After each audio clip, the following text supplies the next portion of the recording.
تعلیم چې دی د دې درې لارې دي. یو ټیچینګ دی. ټیچینګ څه ته وایي؟ درس ورکول چې ته په کتابونو کې سبق ذوق کې او راشي او ماشوم ته په کلاس کې وښایي. دې ته ټیچینګ وایي، درس ورکول ورته وایي. او دا د پرایمري سکول، د های سکول او د کالج کار دی. نالج کریشن او نالج جنریشن کې دا د تحقیق په نتیجه کې منځته راځي. خو دا دلته یو ډېره اهمه خبره ده، په هغې ځان پوه کړئ. خدای پاک چې دی دا خالق حقیقي دی. خدای پاک چې دی دا خالق حقیقي دی. ساینسدان چې دی دی یوه ذره هم د خاورې نشي پیدا کولی. دی د هغه خاورې خصوصیات معلوموي. او خصوصیات څه ته وایي؟ تا ته یو سړی خیر علي وایي، ته ورته خدای دې وبخښه. دا د پښتون خصوصیت دی.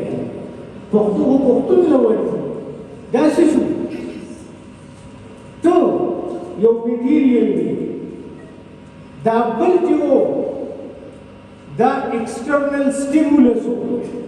ده تا ته خیر علي ووایي او ستا د خولې نه په خپله خدای دې وبخښه ووایه. دا خدای دې وبخښه وتل چې دی دا ستا خصوصیت و. اوس میټیریل دی، په دې کپړه باندې ما اوبه واچولې، دا لمده شوه. چې دا لمده شوه نو دا لمندېدل چې دي دا د دې خصوصیت و. زه دلته په ریموټ باندې بټن ووهم او دروازه کولاو شي، دا څه دي؟ دا دلته چې کومه ماده ده پیزو الکتریک میټیریل دی. پیزو الکتریک میټیریل کې چې ته الکتریک کرنټ پاس کړي نو هغه ایکسپینډ کېږي او کنټریکټ کېږي. کنټریکشن او ایکسپینشن په هغې کې کېږي. نو هغه ته د دروازه کولاوي او بندوي. نو دغې ته تحقیق وایي چې ته د مادو خصوصیات معلوم کړي. You are not creating knowledge. The real creator is Allah. You are understanding the creation of Allah.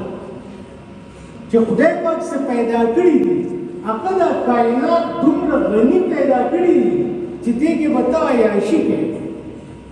او عیاشي به پکې څنګه کوې؟ دا به اول زده کوې.